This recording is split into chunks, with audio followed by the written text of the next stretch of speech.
사무엘상 18장 1절로 30절까지 말씀인데요. 16절까지만 교독하겠습니다. 사무엘상 18장 1절로 16절까지 교독합니다. 다윗이 사울에게 말하기를 마침에 요나단의 마음이 다윗의 마음과 하나가 되어 요나단이 그를 자기 생명같이 사랑하니라. 그날에 사울은 다윗을 머무르게 하고 그의 아버지의 집으로 다시 돌아가기를 허락하지 아니하였고, 요나단은 다윗을 자기 생명같이 사랑하여 더불어 언약을 맺었으며 요나단이 자기가 입었던 겉옷을 벗어 다윗에게 주었고 자기의 군복과 칼과 활과 띠도 그리하였더라. 다윗은 사울이 보내는 곳마다 가서 지혜롭게 행하며 사울이 그를 군대의 장으로 삼았더니 온 백성이 합당히 여겼고 사울의 신하들도 합당히 여겼더라. 무리가 돌아올 때 다윗이 블레셋 사람을 죽이고 돌아올 때 여인들이 이스라엘 모든 성읍에서 나와서 노래하며 춤추며 소고와 경세를 가지고 왕 사울을 환영하는데, 여인들이 뛰놀리며 노래하여 이르되 사울이 죽인 자는 천천히요 다윗은 만만이로다 한지라. 사울이 그 말에 불쾌하여 심히 노하여 이르되 다윗에게는 만만을 돌리고 내게는 천천만 돌리니 그가 더 얻을 것이 나라 말고 무엇이냐 하고, 그날 후로 사울이 다윗을 주목하였더라. 그 이튿날 하나님께서 부리시는 악령이 사울에게 힘있게 내리매 그가 집 안에서 정신없이 떠들어대므로 다윗이 평일과 같이 손으로 수금을 타는데 그때 사울의 손에 창이 있는지라. 그가 스스로 이르기를 내가 다윗을 벽에 박으리라 하고 사울이 그 창을 던졌으나 다윗이 그의 앞에서 2번 피하였더라. 여호와께서 사울을 떠나 다윗과 함께 계심으로 사울이 그를 두려워한지라. 그러므로 사울이 그를 자기 곁에서 떠나게 하고 그를 천부장으로 삼음에 그가 백성 앞에 출입하며 다윗이 그의 모든 일을 지혜롭게 행하니라. 여호와께서 그와 함께 계시니라. 사울은 다윗이 크게 지혜롭게 행함을 보고 그를 두려워하였으나 온 이스라엘과 유다는 다윗을 사랑하였으니 그가 자기들 앞에 출입하기 때문이었더라. 아멘. 저희 성령께서 오늘 예배를 드리는 우리 10년 가운데 하나님의 은혜를 보여주실 줄 믿습니다. 오늘 사무엘상 18장 1절 30절까지 말씀을 가지고서 그가 자기 생명같이 사랑하니라 라는 제목으로 같이 말씀의 은혜를 나누기 원합니다. 오늘 말씀 가운데 보면 다윗의 모습과 또 요나단의 모습 그리고 사울 왕의 모습을 세 명의 모습을 우리가 살펴보게 되어집니다. 근데 오늘 말씀 가운데 우리가 주목할 것은 원래는 제가 18장, 19장, 20장까지 말씀을 3개장을 말씀 묵상하려고 했는데요. 너무 분량이 크기 때문에 다음 주에 나누어서 이제 말씀 묵상해야 되겠다라는 생각을 했습니다.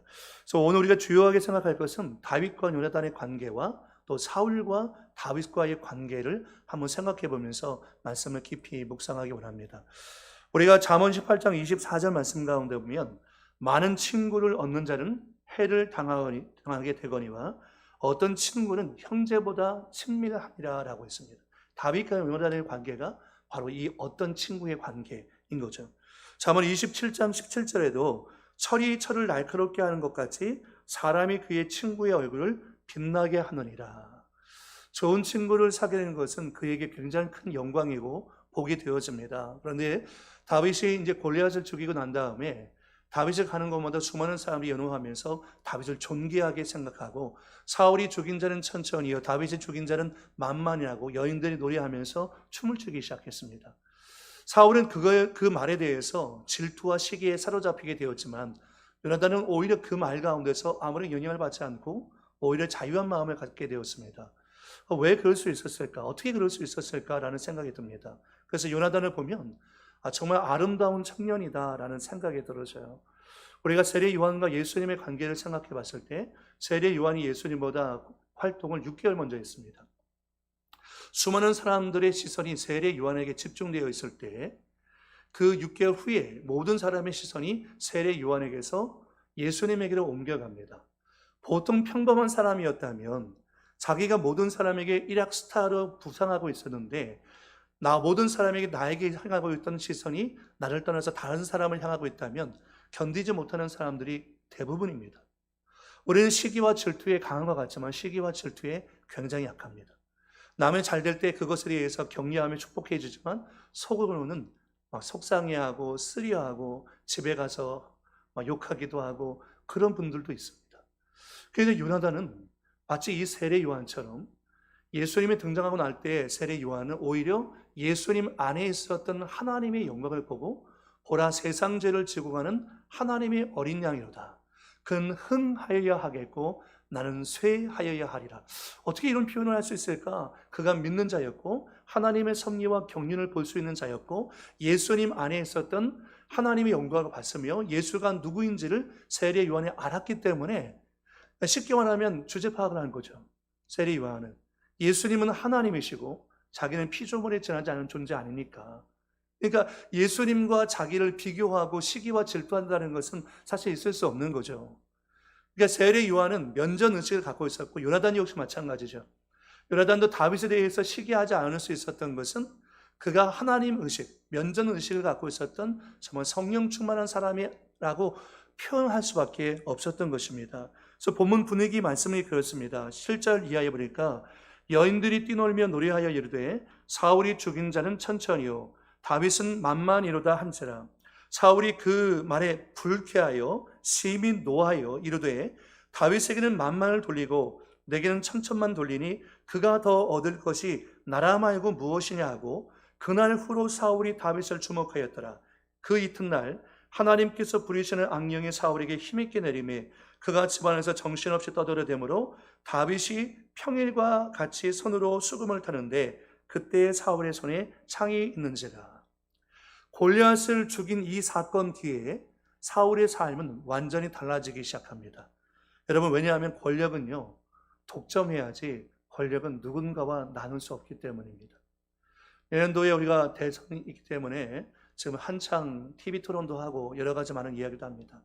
후보들이 나와서 얘기하지만 하나같이 여러분 다 자기가 이 나라를 살릴 수 있다고 얘기합니다. 저 사람하고 나는 다르다고 얘기합니다. 저 사람은 안 되고 나는 된다고 얘기합니다. 모든 후보들이 이렇게 얘기하지 저 사람이 나보다 더 낫습니다 라고 얘기하는 사람은 아마 없을 것입니다. 사울은 권력은 독점할 수밖에 없기 때문에 정적들이 다 죽기 전에는 이 권력자는 잠을 이룰 수가 없는 거죠. 왜냐하면 이 정적이 자기를 죽일 수도 있고 자기를 끌어내릴 수도 있기 때문에 이 정적이 살아있는 한 권력자는 편안한 잠을 청할 수가 없는 것입니다. 그래서 사울이 다윗을 질투하는 순간 그의 전생에는 왜곡되고 변질되고 말았다는 것입니다. 이로 보건대 사랑은 사람을 품지만 질투는 분노를 품는다는 거죠. 이 사울 왕이 시기와 질투의 마음을 품다 보니까 그가 점점 자라서 뭐가 됩니까? 분노가 되어지고 분노를 내버려 두니까 분노가 자라서 뭐가 됩니까? 살인의 감정이 되는 겁니다. 이게 참 무서운 것입니다. 그러니까 우리가 누구든지 간에 이 땅에 살아가면서 미워하는 사람이 없었으면 좋죠. 그러나 아마 그런 사람은 아무도 없을 겁니다. 누군가를 바라봤을 때 시기하거나 질투할 수 있겠죠. 그러나 그것에서 우리가 빨리 십자가에 못 박아버려야 합니다. 성령의 불로 태워버려야 합니다. 안 그러면 그 시기와 질투가 분노가 되어지고 앉으나 서나 예수님 생각하는 것이 아니라 그 질투의 대상을 생각하게 되고 살인의 감정을 느끼면서 저 사람이 망했으면 좋겠다, 안 됐으면 좋겠다, 또 내가 나서하고 그 사람의 위해를 가하는 사람도 존재하는 것을 보게 됩니다.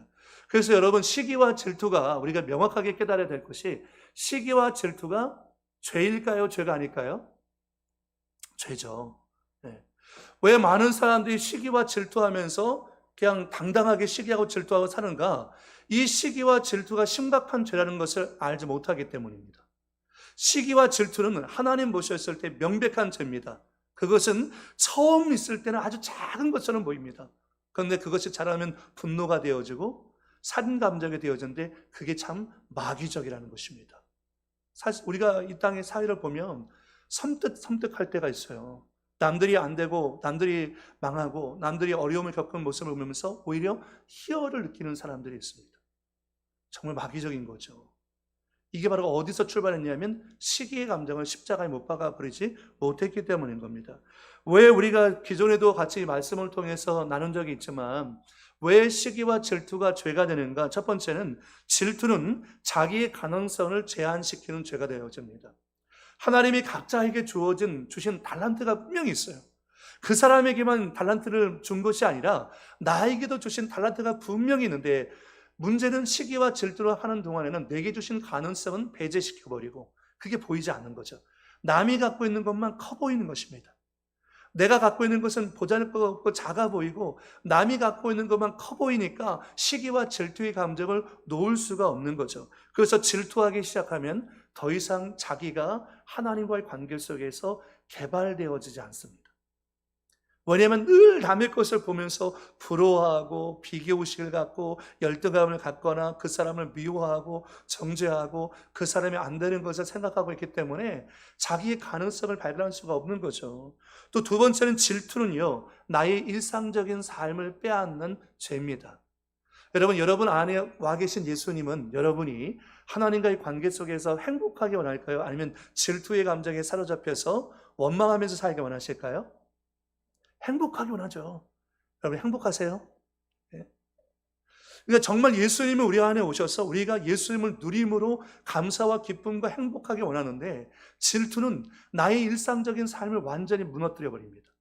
왜냐하면 예수님 생각으로 행복한 것이 아니라 질투하는 대상만을 바라보게 만들기 때문인 거죠. 그래서 잠언 14장 30절 말씀 같이 한번 읽어볼까요? 시작. 마음이 평안하면 몸에 생기가 도나 질투를 하면 뼈까지 썩는다. 세번역 성경 이렇게 번역해요. 마음이 평안하면 몸에 생기가 돌아요. 그죠? 마음이 평안하면 막 생기가 돌아요. 딱 보면 알아요. 근데 질투를 하게 되면 뼈가 사가요. 뼈가 사가요. 여러분 골다공증 약 드시지 마시고 마음에 주님이 평안히 임하시길 축복합니다. 그게 더 중요해요. 아무리 약을 먹으면 뭐예요? 질투하면 뼈가 썩는데, 뼈가 썩는데. 이 질투가 이렇게 무서운 거죠. 질투가 우리의 일상적인 삶을 마비시키고 파괴하는 것입니다. 질투하기 시작하면 주야로 그 대상을 묵상하고 밤에 자다가도 뒤척일 때 그 사람 생각이 나요. 감정의 늪속에 빠져서 허우적거리게 되고 이렇게 되면 내 일상적인 삶의 모든 태도가 무너지면서 기쁨과 감사가 사라져버립니다. 그 사람이 존재하는 한 나는 절대로 행복할 수 없다고 자기 스스로 결정을 내버리는 거죠. 그래서 여러분 질투가 죄가 되는 거예요. 하나님이 나에게 주시는 모든 축복이 오는 통로를 이 시기와 질투가 가로막아 버려요. 하나님이 여러분의 삶 가운데 놀라운 계획을 갖고 계신데 이 놀라운 계획을 발견하지 못하도록 이 시기와 질투가 막아버리게 한다는 거죠. 사무엘상 18장 9절 말씀 가운데 이 말씀을 쉬운 성경 버전에서 이렇게 번역합니다. 그리하여 사울은 그날부터 다윗을 경계하는 눈으로 바라보았습니다. 사울은 다윗을 질투했습니다. 그러니까 사람을 상대할 때 사람과 평안의 눈으로 바라보는 것이 아니라 경계의 눈으로 바라보면서 그 사람을 질투하는 거죠. 사울이 삶이 나락으로 떨어지게 된 전환점이 뭐냐면 다윗의 등장을 통해서 시기와 질투할 때. 그러나 그 이전에 벌써 이 사울이 하나님의 영적인 관계가 멀어지고 이 악령에 들려서 주저주저 떠들고 그가 잘못된 영적인 삶을 살았던 것입니다. 사울이란 사람이 이 다윗을 질투의 눈동자로 주목했다는 거죠. 그때만 주목했다는 것이 아니라 그날 이후로 계속해서 주목했다는 것은 사울의 일상적인 삶이 완전히 무너졌다는 것입니다. 그날 이후로 계속 다윗을 경계하면서 주목했다는 거예요. 그래서 18장 12절 말씀에 여호와께서 사울을 떠나 다윗과 함께 계심으로 사울이 그를 두려워한지라. 왜 하나님이 함께 하시는 그 사람을 보면서 여러분 질투의 감정을 느껴야 합니까? 우리 공동체 안에서 어떤 집사님이 하나님과 함께 하시는 모습을 보여요. 그러면 감사해야죠. 기뻐해야죠. 근데 왜 그게 질투의 대상이 됩니까? 하나님이 함께 하시는데. 근데 실제로 사실 공동체에 그런 분들이 계세요. 예를 들어서 어떤 분이 찬양할 때 막 손을 들고 하나님을 찬양해요. 그러면 그분을 질투했던 그 성도는 그 찬양하는 모습 보면서 아유 호들갑을 떨어. 그냥 점잖게 찬양하면 되지 무슨 손까지 들고 찬양을 해. 이렇게 모든 것을 질투의 감정으로 바라보는 사람이다. 그분은 정말 주님의 임재 가운데서 하나님을 기뻐하고 주님을 즐거워해서 손을 들고 찬양하고 일어서서 찬양하는데 그게 고가워 보이는 거죠. 그게 사울의 마음입니다. 사울이 다윗을 볼 때 모든 것이 다 고가워 보이는 것입니다. 15절 말씀 가운데 보면 사울은 다윗이 크게 지혜롭게 행함을 보고 그를 두려워했으나. 아니 다윗이 지혜롭게 행하면 감사한 일이죠. 백성들에게 유익한 거 아닙니까? 공동체에 유익한 거 아닙니까? 그런데 사울에겐 그게 두려움의 대상이 된 거예요. 하나님이 다윗과 함께 하시고 다윗이 지혜롭게 행하고 이런 모든 것들이 사울에게는 정적이 행하는 것이었기 때문에 권력은 독점해야지 나눌 수 없다고 생각하고서 있었기 때문에 사울은 그것을 두려워했다는 거죠. 29절 말씀에도요. 사울이 다윗을 더욱 두려워하여 평생에 다윗의 대적이 되니라. 일상적인 삶이 아니라 그것을 뛰어넘어서 평생의 대적이 되었다. 그러니까 이런 말이죠. 저놈이 살아있는 한 나는 절대로 평안하게 잠을 잘 수 없다. 나는 절대로 이 내가 왕좌를 지킬 수가 없다라는 그런 마음을 이 사울 왕이 가지고 있었던 것입니다. 사울은 이미 이 시기와 질투에 사로잡혀서 옴짝달싹 못하고 그 감정의 감옥에 갇혀서 헤어나오지 못합니다. 점점 깊은 늪 가운데로 빠져들게 되는 거죠. 그러나 여러분, 진정한 사랑은 우리를 자유케 합니다. 요나단이 그랬죠. 진정한 사랑은 시기와 질투에 빠지지 않고 자유예요. 그러니까 예수님이 우리 가운데 주시는 마음은 이 진정한 자유예요. 하나님과의 관계 속에서 우리가 이 은혜를 경험하고 사랑을 하게 되니까 남이 하나님께서 함께 하시고 그분이 공동체 안에서 세상 가운데 살 때 지혜롭게 사는 모습 봤을 때 정말 감사하고 그분을 진심으로 축복할 수 있는 마음을 갖게 되는 거죠. 질투는 일상적인 삶을 파괴하는 죄가 됩니다. 세 번째는 여러분, 질투는 내 자신의 삶을 파괴하는 죄가 되어집니다. 내 자신의 삶을 파괴하는 죄가 됩니다.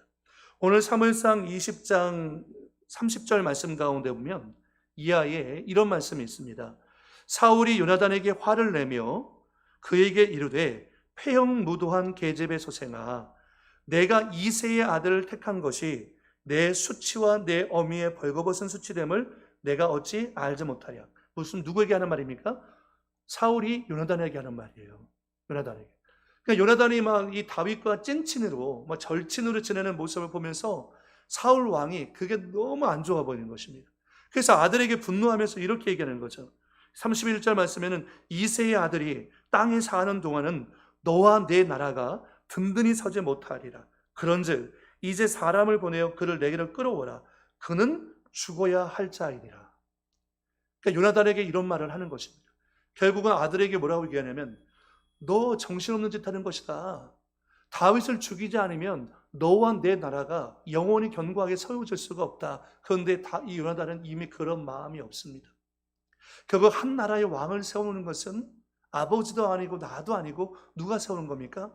하나님이 세우시는 것이죠. 하나님이 세우시는 거죠. 이 사울 왕에게서 하나님의 신이 떠나고 난 다음에 그는 더욱 질투에 사로잡혔고 악령이 그에게 강하게 내려서 정신없이 떠들고 사람을 죽이려 했고 마음속에는 뭐가 있었습니까?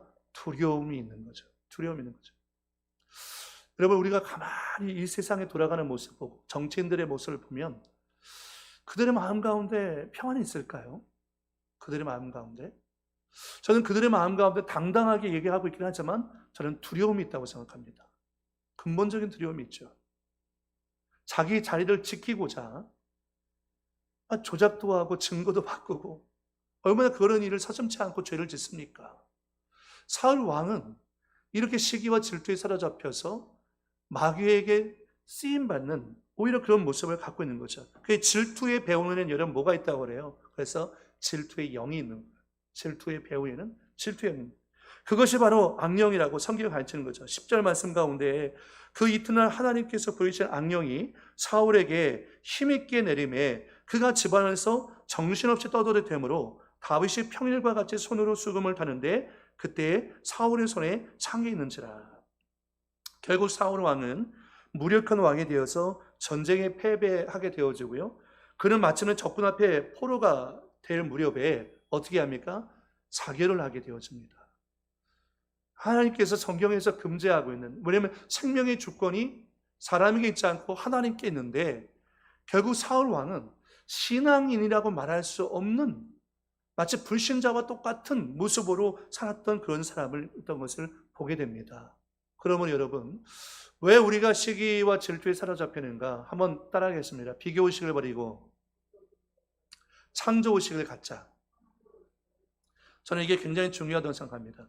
그러니까 진화론적인 세계관을 갖고 있는 사람들은요, 인생의 목적과 의미를 알지 못합니다.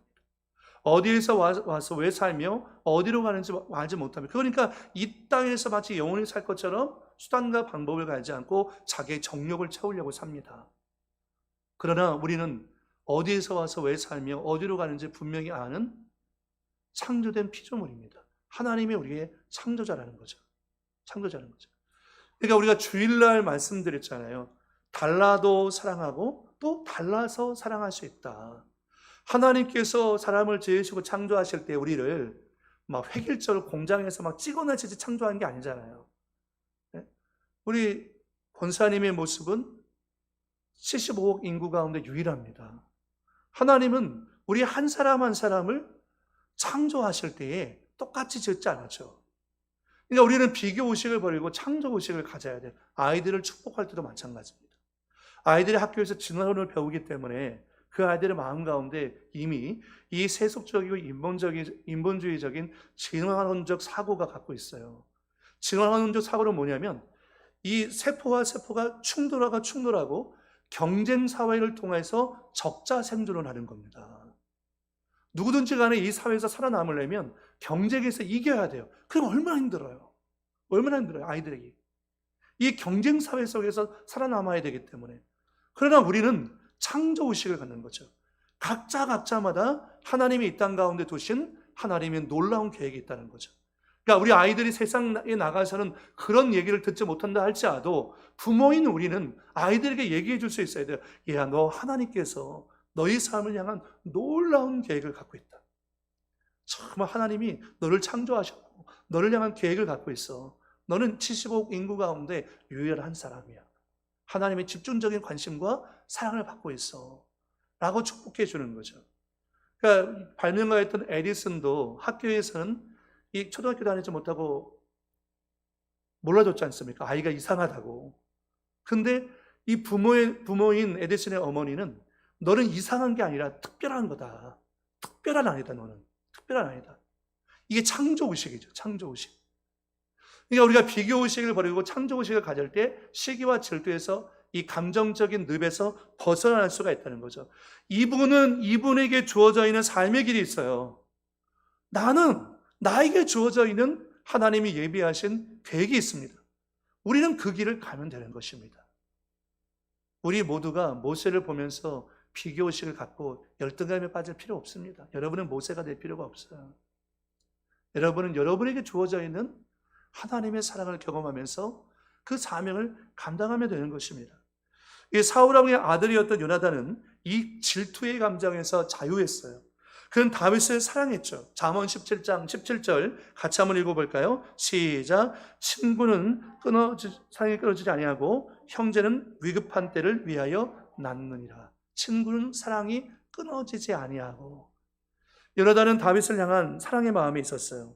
요나단의 이름의 뜻 자체가 여호와께서 주신 자라는 뜻을 갖고 있습니다. 요나단의 이름의 뜻, 여호와께서 주신 자. 그 이름대로 그는 하나님께서 다윗에게 주신 정말 훌륭한 친구죠. 그는 다윗을 자기의 생명과 같이 사랑했었습니다. 우리가 궁금한 겁니다. 어떻게 해서 다윗을 생명과 같이 사랑할 수 있었을까? 여러분, 이게 쉬운 일이 아닙니다. 저는 우리가 사무엘상 그 주삼큐티 묵상이 이제 끝나고 여호수아서를 들어갔지만 사무엘상을 묵상하면서 제일 제가 관심을 갖고 은혜를 받았던 사람이 사실 요나단이었어요. 요나단. 어떻게 그럴 수가 있을까? 사실 다윗은 일개 목동이었기 때문에 다윗이 왕자였던 요나단을 사랑하고 친구가 되는 것은 그에게는 사실 쉬운 일이었죠. 영광이었습니다. 그에게는. 그런데 왕자였던 요나단이 차기 대권 후보였던 이 요나단이 자기의 모든 것을 자기 비움을 통해서 이 일개 목동이었던 다윗을 자기 생명과 같이 사랑하고 그에게 시기와 질투의 감정을 느끼지 않고 오히려 자유함을 갖고서 오히려 너는 이 나라의 첫 번째가 될 것이고 나는 그 다음이 될 것이다 라고 말할 수 있고 축복해 줄 수 있는 사람이었다는 것은 요나단이 정말 신앙인이었다라는 것밖에는 우리가 설명할 길이 없습니다. 정말 그래요. 어떻게 해서 요나단이 다윗을 자기 생명과 같이 사랑할 수 있는가?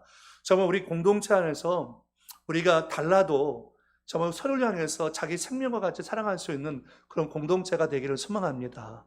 예, 여러분 가정도 마찬가지고 세상에 나가서도 마찬가지죠. 이런 정말 좋은 친구가 내게 있었으면 좋겠다라고 생각하죠. 그러나 우리 반대로 여러분이 그런 친구가 되어 주십시오. 요나단과 같은 친구가 나에게도 있었으면 좋겠다라고 생각하면서 또 여러분이 요나단과 같은 친구가 되어 주십시오. 첫 번째는 다윗과 요나단의 믿음이 하나였기 때문에 이게 가능한 것입니다. 믿음이 하나가 안 되면 하나가 될 수 없어요. 믿음이 하나가 안 되면. 오늘 사무엘상 19장 4절 이하에 보니까 요나단이 그의 아버지 사울에게 다윗을 칭찬하여 이르되 이렇게 칭찬합니다. 이거 사실 있을 수 없는 일이죠. 왜냐하면 사울은 지금 시기와 질투의 감정에 사로잡혀서 어떻게 하면 다윗을 죽일 수 있을까 그 생각만 하고 있거든요. 근데 그런 생각을 하고 있는 아버지 앞에 가서 요나단이 다윗을 칭찬합니다. 이건 아주 죽으려고 작정한 거죠. 다윗을 칭찬하여 이르되 뭐라고 얘기하냐면 원하건대 왕은 신하 다윗에게 범죄하지 마옵소서. 그는 왕께 득죄하지 아니하였고 그가 왕께 행한 일은 심히 선함이니이다. 무슨 말입니까? 왕은 신하 다윗에게 죄짓지 마십시오. 다윗이 아버지에게 죄를 지은 적이 있습니까? 오히려 다윗은 왕에게 행한 것이 심히 선합니다. 라고 하면서 요나단이 담대하게 이야기합니다. 여러분 요나단이 굉장히 용감한 거죠. 왜냐하면 사울 왕의 주변에 많은 용사들이 있었습니다. 그런데 어느 누구 하나도 이런 바른 말을 해주는 사람이 아무도 없습니다. 왜냐하면 사울 왕이 이 구역에 미친 X였거든요. 지금 완전히 미쳐 있거든요. 근데 미친 사람에게 그걸 얘기한다고 한들 그거를 이해하고 용납할 수 없거든요. 그런데 아들 요나단이 아버지에게 담대하게 얘기합니다.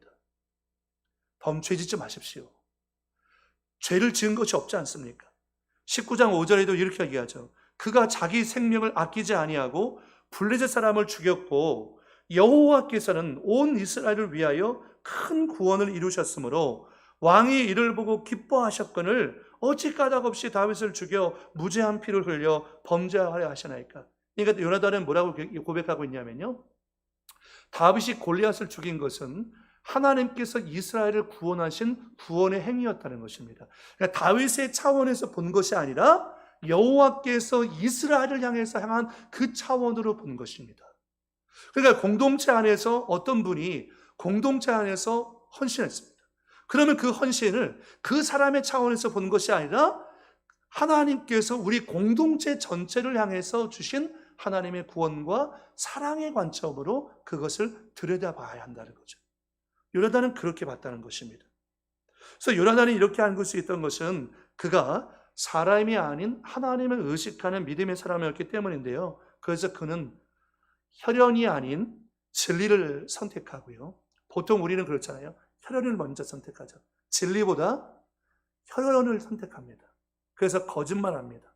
수단과 방법을 가리지 않고 내가 그 지위에 올라가면 된다라고 생각합니다. 혈연을 선택하기 때문이죠. 그러나 요나단은 혈연이 아닌 진리를 선택합니다. 왜? 하나님 의식한 사람이었기 때문에. 또 육이 아닌 영을 선택합니다. 육적인 생각으로 걸어가는 것이 아니라 그런 영적인 생각을 선택하는 사람이고, 악이 아닌 선을 선택했다는 거죠. 다윗을 죽이는 것은 그것은 하나님 보시기에 선이 아니라 악이라는 것입니다. 그래서 어찌 아버지가 이렇게 악을 선택할 수 있겠습니까? 악을 행하지 마십시오 라고 얘기하는 거죠. 그러니까 무엇보다 요나단은 믿음으로 자신의 감정을 다스릴 줄 아는 믿음의 사람이었다, 온유한 사람이었다라는 것. 그렇기에 다윗의 승리가 곧 나의 승리고, 다윗의 승리가 하나님의 승리고, 다윗의 승리가 이스라엘의 승리다라고 고백할 수가 있었던 것입니다. 저는 오늘 저와 여러분이 이렇게 하나님을 의식하고 하나님 안에서 우리 공동체에 있는 성도들끼리 믿음 안에서 하나가 될 수 있기를 예수의 이름으로 축복합니다. 우리가 믿음 안에서 하나가 되지 못하면 우리도 자칫 이 시기와 질투의 감정 속에서 비교의식을 갖고 열등감에 빠질 가능성이 상당히 높습니다.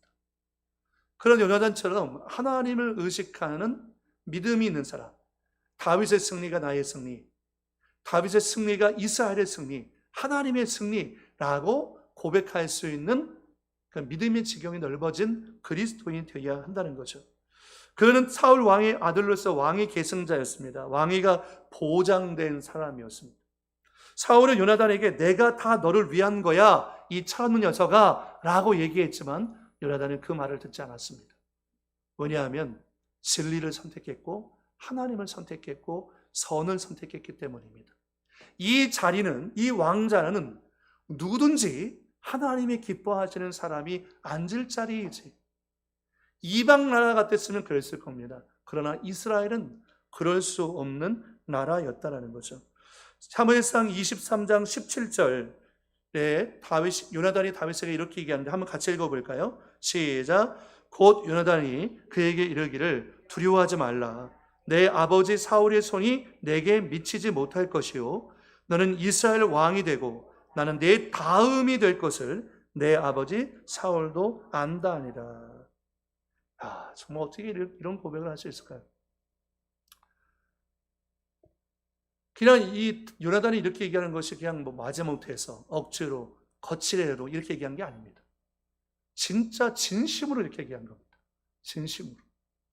조금 더 의심하지 않고 하나님께서 다윗을 향한 그 계획을 갖고 있다는 것을 조금 더 의심하지 않고 요나단은 다윗을 향해서 네가 첫 번째고 내가 그 다음이다.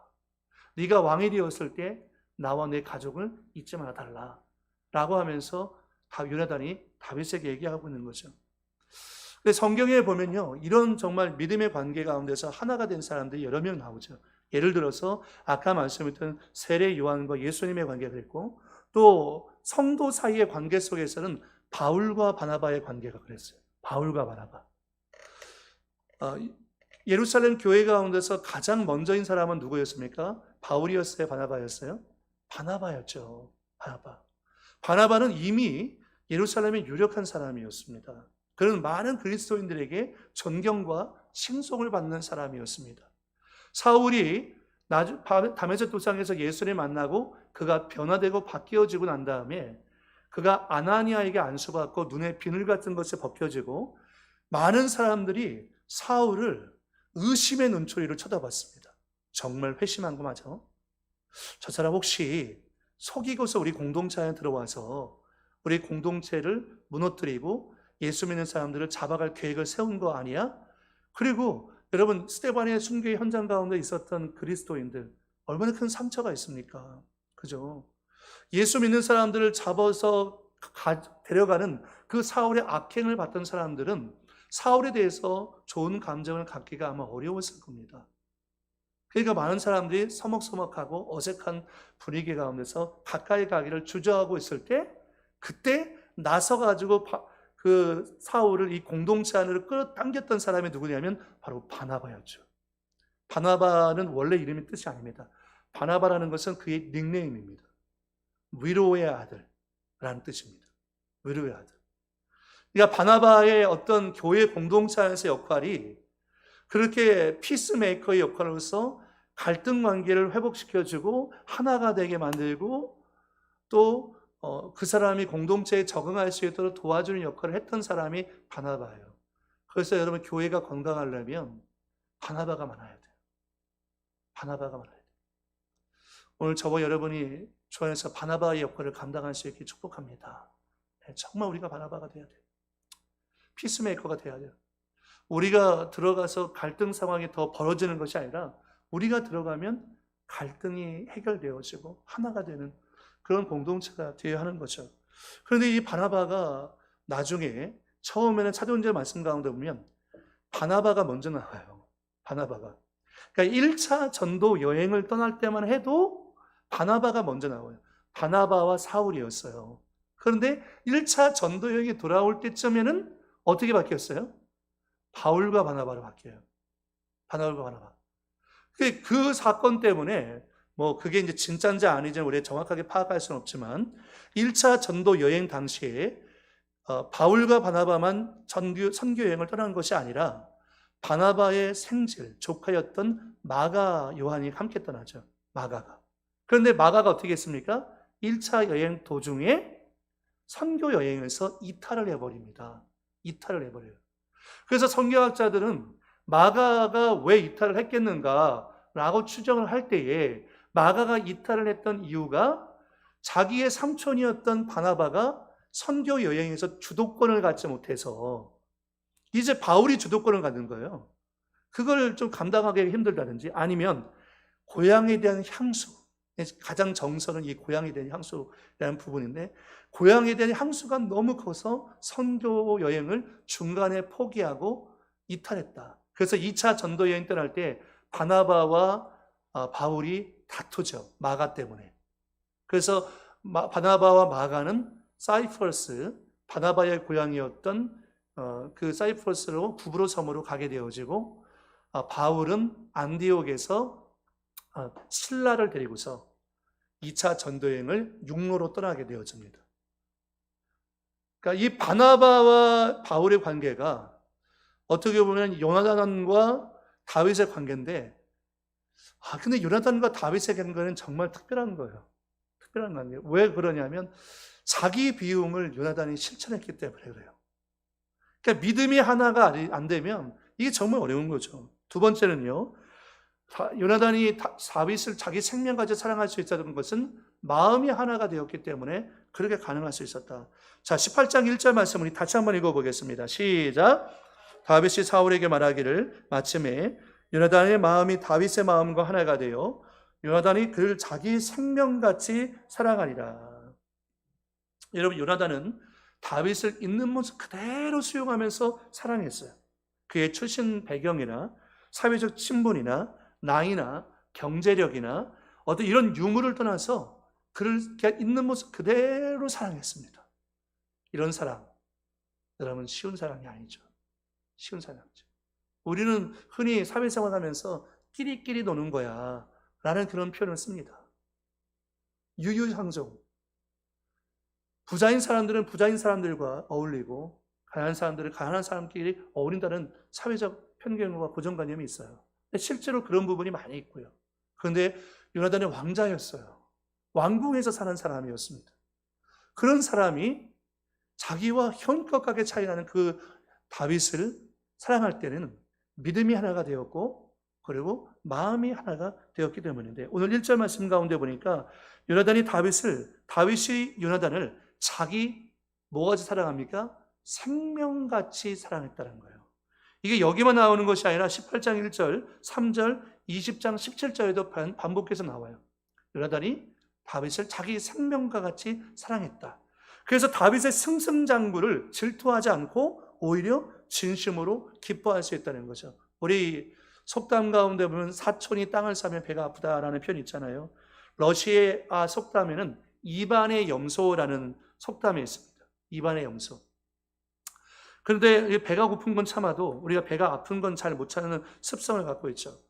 요나단이 이렇게 다윗을 자기 생명같이 사랑할 수 있었던 것은 요나단은 자기 비움을 실천했던 사람이었기 때문입니다. 그러니까 우리가 신학적으로 얘기한다면 십자가에서 못 박히심으로 자기를 낮추시고 비우신 예수님처럼 모든 그리스도인들은 자기를 비워내야 되잖아요. 그죠? 우리는 나를 비워내야 되죠. 나를 비워내지 못하면 우리가 온 마음 다해서 하나님을 사랑하기도 어렵고 형제와 자매를 사랑하기도 어려워요. 그래서 우리가 이런 사랑을 실천하기 위해서는 자기 비움이 있어야 한다. 다윗의 자기 비움은 뭐였냐면요. 골리앗과의 싸움이었어요. 사실 골리앗과의 싸움은 다윗으로서는 있을 수 없는 싸움이었습니다. 다윗에게는 질 수밖에 없는 싸움이죠. 그런데 다윗이 하나님을 신뢰하는 믿음을 갖고 자기를 비워냅니다.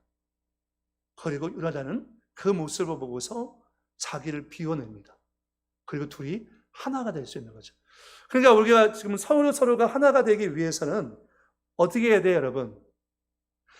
내가 세상에서, 내가 사회에서 누군데, 내가 어떤 사람인데, 내가 학력이 어떤데 이렇게 착각하면 하나 되기 삽니다. 공동체에서 하나가 되기 위해서는 자기를 비워내지 않고서는 하나가 될 수 없어요. 철저히 자기를 비워내고 낮아질 때에만 우리가 하나가 되어지고 연합할 수가 있다는 것입니다. 그런데 요나단이 그렇게 했다는 거죠. 요나단은 다윗과 언약을 맺으면서도 모든 것을 다 다윗에게 내어줄지라도 아깝지 않은 사람이었습니다. 왜냐하면 자기 비움을 실천했기 때문인 거죠. 마지막 세 번째는요, 다윗과 요나단은 삶이 하나였기 때문인데 믿음이 하나, 마음이 하나, 그리고 삶이 하나였다는 거죠. 자, 우리 3절, 4절 말씀 같이 한번 읽어볼까요? 3절, 4절 시작.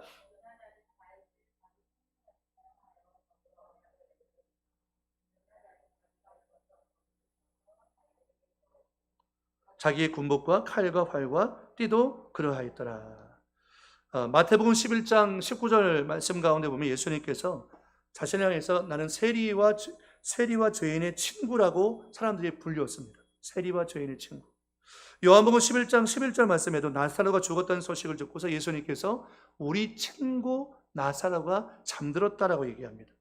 요한복음 15장 15절 13절 이하의 말씀 가운데 보면요, 사람의 친구를 위하여 자기 목숨을 버리면 이보다 더 큰 사랑이 없나니 15장 15절 말씀에 이제부터는 너희를 종이라 하지 아니하리니 종은 주인이 하는 것을 알지 못함이라. 너희를 친구라 하였노니 내가 아버지께 들은 것을 다 너희에게 알게 하였습니다. 예수님이 우리를 부를 때 뭐라고 부르냐면 넌 나의 친구라고 부릅니다. 친구라고 불러요.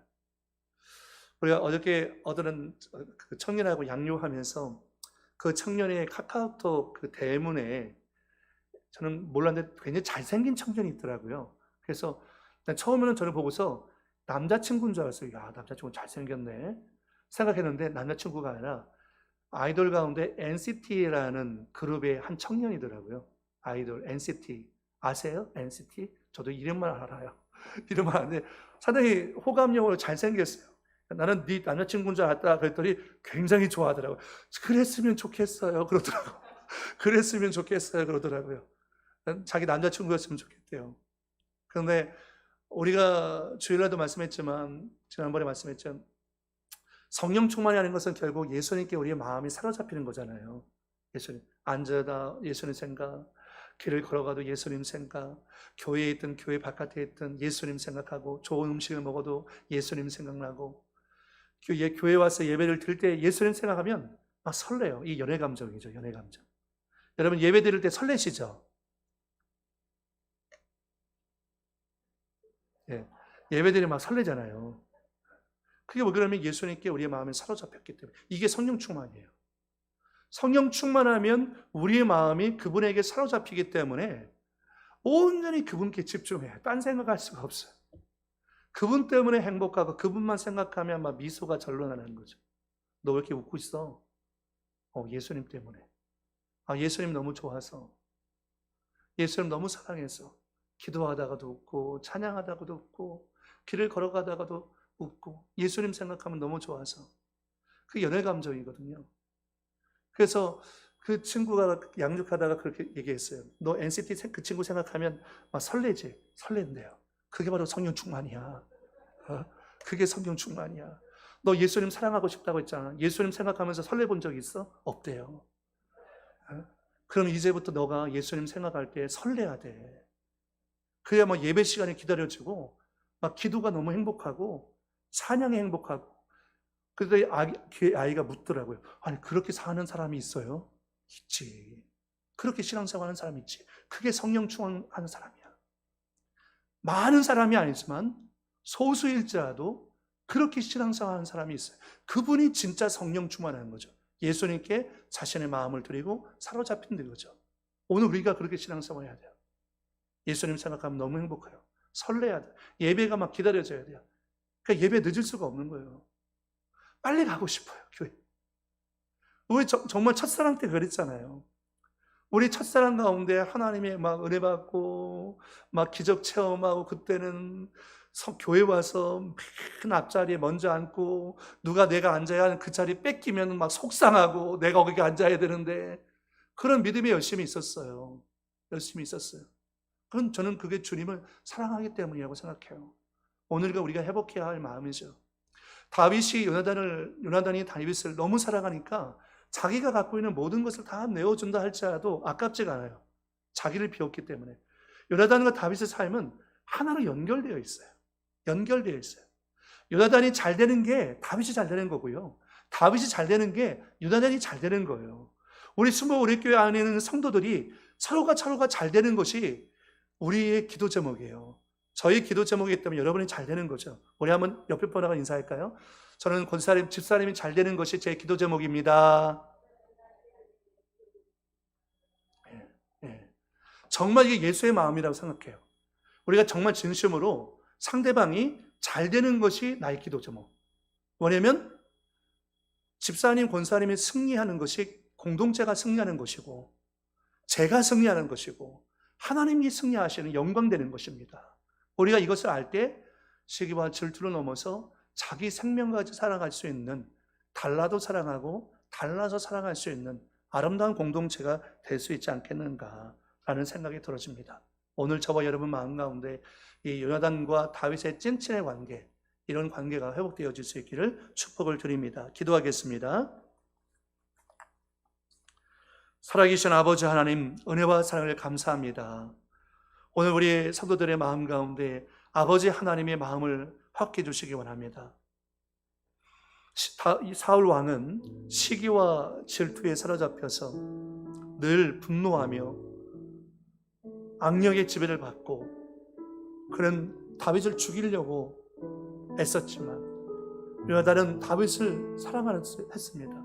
믿음이 하나고 마음이 하나고 삶이 하나였기 때문에 요나단은 자기를 온전히 비워내고 다윗을 위해서 아낌없이 모든 것을 준다 할지라도 그게 오히려 요나단의 행복이었습니다.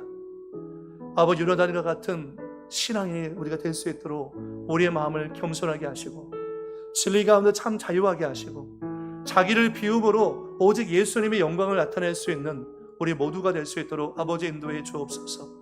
오늘 수요 예배에 참여한 모든 성도들에게 이와 같은 하나님의 은혜를 주셔서 서로가 서로를 향해서 집사님이, 권사님이 잘 되는 것이 제 기도 제목입니다 라는 마음을 갖고 우리가 살아갈 수 있도록, 중보기도할 수 있도록 성령님 도와주옵소서. 함께 하심을 쌓고 예수님의 이름으로 기도드리옵나이다. 아멘. 말씀을 생각하면서 우리 주여 1차 기도하겠습니다. 주여, 전능하신 영원하신 아버지 하나님, 은혜와 사랑 감사합니다. 우리의 마음 가운데 하나님의 은혜가 부어지게 도와주시고 우리가 성령 안에서 온전한 믿음으로 살아갈 수 있도록 인도하여 주시기 원합니다. 아버지, 내 마음 가운데 비우지 못하는 것들은 사라지게 도와주시며 아버지, 자기를 비움으로 나를 낮춤으로 아버지 온전히 주님만 드러나기 원합니다. 하나님의 영광만이 드러나기 원합니다. 공동체 가운데서, 가정 가운데서, 세상 가운데서 우리가 빛과 소금의 역할을 감당하기에 부족함이 없도록 우리를 사용하시고 인도하여 주시기 원합니다. 아버지, 우리 수모리 교회가 사랑의 공동체가 되어지기 원합니다.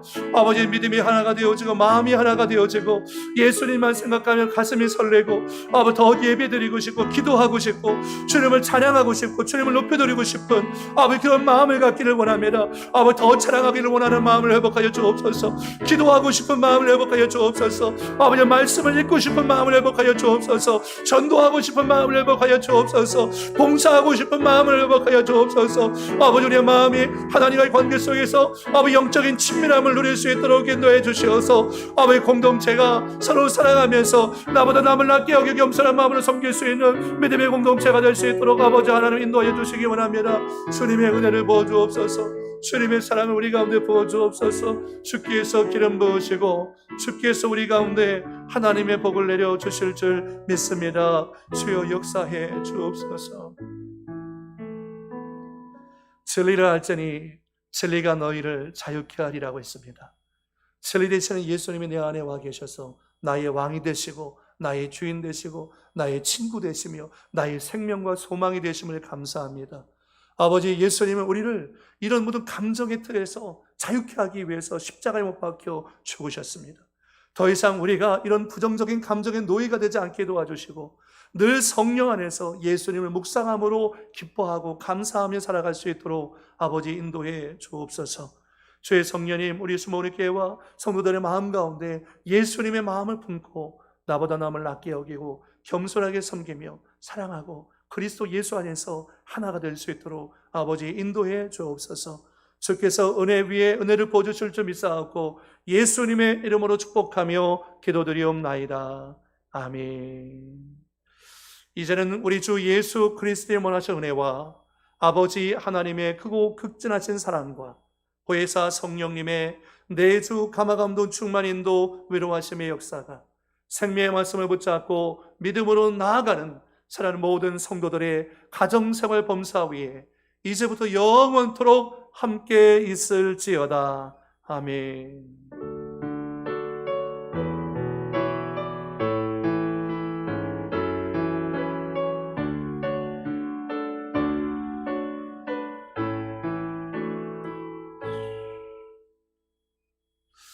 할렐루야. 하나님께 영광을 받으시겠습니다. 하나님 감사합니다.